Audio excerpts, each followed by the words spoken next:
What is going on, everybody? My name is Jay, this is Unplayable, and today I'm going to be showing you one of my absolute favorite decks of set 2. Now, Double Yellow Boba and Sabine Green are two decks I play a lot, but this is probably my most played deck outside of those two, and I think I've probably played this more than both of those in set 2 as well. Now, this is Double Red Kylo. This is a hyper aggro deck. You know me, I like playing aggro decks. When I go to a tournament, I want my round to be done in 10-15 minutes so I can go to the bathroom, go get a snack, scout, you know, the usual, not having to grind it out until I end the game in a draw. This is, you win fast, you lose fast, and this deck is all in on winning fast. Now let's go ahead and take a look at the deck list.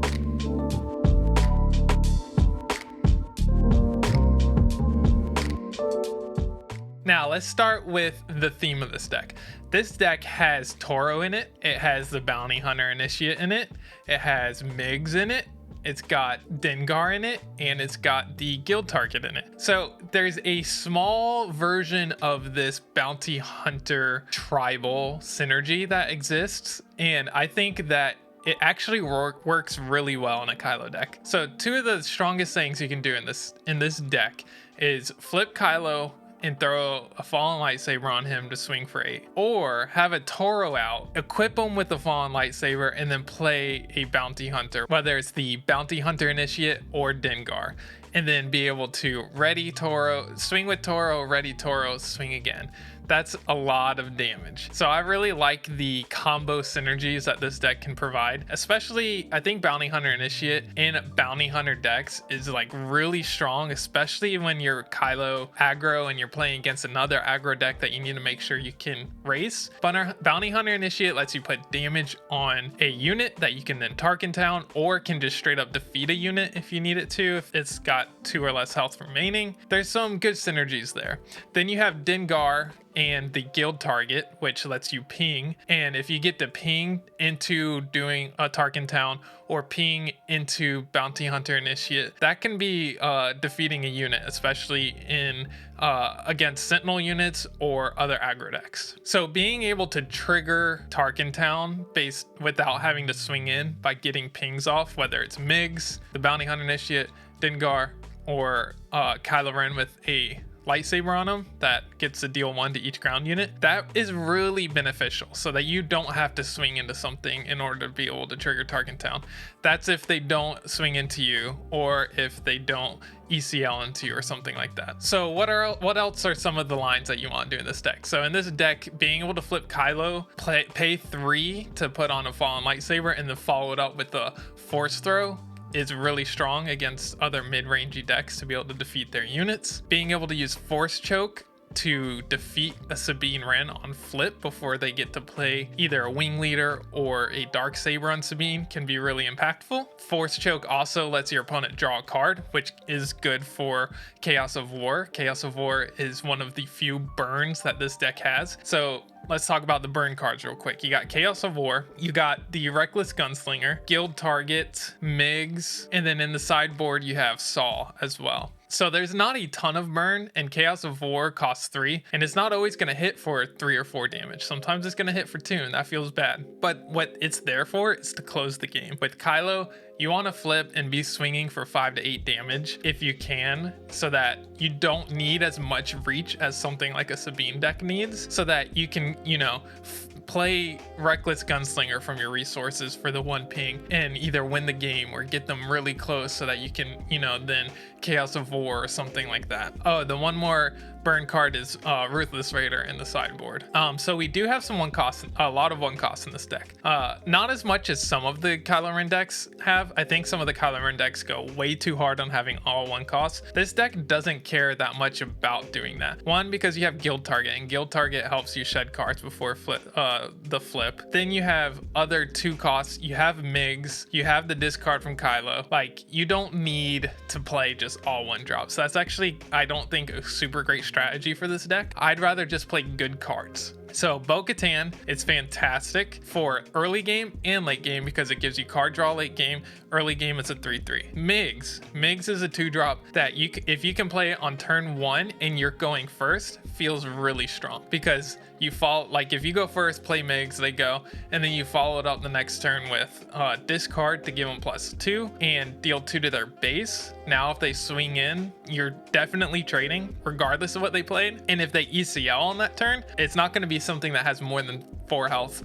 I don't think there's like any 3 costs.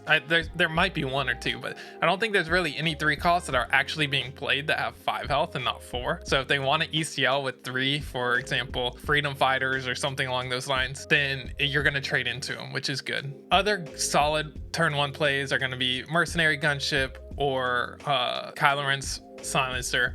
Also sweet plays on turn 1 is like if you have Dengar, Bounty Hunter Initiate, and Guild Target, you can do some crazy combos with that. Like play Dengar, play Bounty Hunter Initiate, deal damage to their dude, followed up with a Guild Target to ping with Dengar, kill their dude, deal the 2 damage to base or 3 damage if it's something like a Sabine Ren unit or something. And then you have 2 1 costs out and they have nothing out. That's pretty sweet. You can also just like straight up play Dengar, play the Guild Target, Tarkin Town that unit because you dealt 1 with Dengar, Tarkin Town it. They have no unit on board. You have a Dengar and then play a Stormtrooper or something like that. That feels pretty good to me. Punishing 1 is sweet. It's a 3 cost, 3/4 space unit. There's not a lot of those and those are not easy to take care of. It also has the ability to ready if you are able to trigger it with Guild Target, or if they have a unit with an upgrade of any kind and you're able to defeat it like an experience, then you get to ready your Punishing 1 for more burn damage. That feels totally worth it to have in this deck. I do have 3 Fang Fighters. The 3 Fang Fighters are because there's just so many decks playing upgrades, Dark Sabers, bounties, any number, Entrenched. There's so many upgrades that can be played right now that Fang Fighter just feels really strong. Aggression can give you more reach if you're able to ready something. It also can give you damage if you need to defeat something. It gives you more upgrade hate. Aggression's just a good card. I'm only running 2. I have 1 in the sideboard, and that'll come in against Bosk or any other deck that is running a lot of upgrades. I also have Wolf in the sideboard. Wolf is for probably what this deck struggles against the most is healing decks that are really effective at healing. Some decks heal, but it's not till late game, like Rey. Against Rey, you just need a win before she flips. But against something like Iden, that's playing double blue, or double blue Rey, they're playing Vigilances for 4, that can be a lot more difficult to play against. So that's what Wolf is in there for. The extra Force Choke is coming in against Sabine. The extra Force Throw is coming in against control decks. The Ruthless Raiders are coming in against other some control and later game mid-range decks. Gar Saxon, Boba Green. Being able to play Ruthless Raider to deal the extra 2 comes in really clutch sometimes. So it's kind of just like it's just such a good card. It's hard for me to not want to play it if I'm playing red villain. Infiltrator Skills is coming in against other aggro decks or decks that are playing a lot of Sentinels. What you can do is like flip Kylo, give him a Fallen Lightsaber, give him Infiltrator Skills, and now he's swinging through a Sentinel for 9 damage. Saw Gerrera also comes in against control decks. He's just solid against those. Daring Raid. I forgot to mention Daring Raid for the burn. So there is a fair amount of burn spells in this deck, or ways to burn damage through your opponent. So Daring Raid is another one of those. I don't play Daring Raid a lot, but when I do, it feels really good to get that burn damage through. So that's why it's in there. I think Reckless Gunslinger is also superb to be able to smuggle late in the game to get some extra burn. So yeah, I mean, it's really straightforward. It's just, try and get the lines that succeed. Get the lines that will let you pump out damage. Suss out when it's a good time to use Kylo Ren's ability. That's stuff that I can't really teach or explain in a deck building video. It's more stuff you just have to play the deck and learn when to suss out when is a good time to actually use Kylo's ability. You don't always want to use it because sometimes you do it and they have a removal spell in their hand. So you gotta just figure out what kind of decks you're playing against and when you can do things like use Kylo Ren's ability.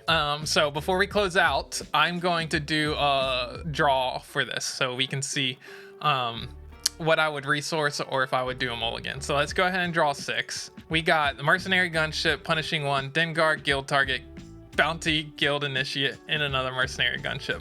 So in this situation, I'm probably resourcing 1. I'm actually probably resourcing double. Well, I guess it depends what I'm playing against. If I'm playing against Sabine, I'm definitely gonna go resource Mercenary Gunship, and then turn 1, I'll start with Dengar into Bounty Hunter Initiate into Guild Target and probably kill whatever they played, because it's that's 3 damage and anything they played is probably gonna have 3 health. So that feels really good going into a Sabine deck to have 2 units on board, 2 damage on their base, and they have no units on board going into the next turn. And then you can follow it up with a Punishing 1, or you can follow it up with whatever you draw. Like that's pretty good. I'm probably keeping this hand. We'll do one more. We've got the Kylo TIE Silencer, Punishing 1, Reckless Gunslinger, Guild Target, Mercenary Gunship, and Dengar. So this one I'm fine with keeping because I have 2 costs that I get to play. Like, I don't have a Fallen Lightsaber, so that kind of bums me out a little bit, but I'm probably okay with that. Do I mulligan for... There's a lot of games where just straight up getting a Fallen Lightsaber on Kylo wins you the game, so I consider hard mulliganing for it, but I think I'm okay here. I think I probably resource the Reckless Gunslinger and the Mercenary Gunship. No. The Reckless Gunslinger and the Reckless Gunslinger and the Punishing 1 is probably where I'm at here. I could turn 1 play Kylo Silencer or the Gunship. Turn 2 I can follow up with the 2 cost plus Dengar plus play Guild Target and use Tarkentown. So that's probably where I'm at. All right, guys, thank you so much for watching. I hope you enjoyed watching this deck tech. Let me know what you think in the comments. And as always, I'll see you on the next one. Bye.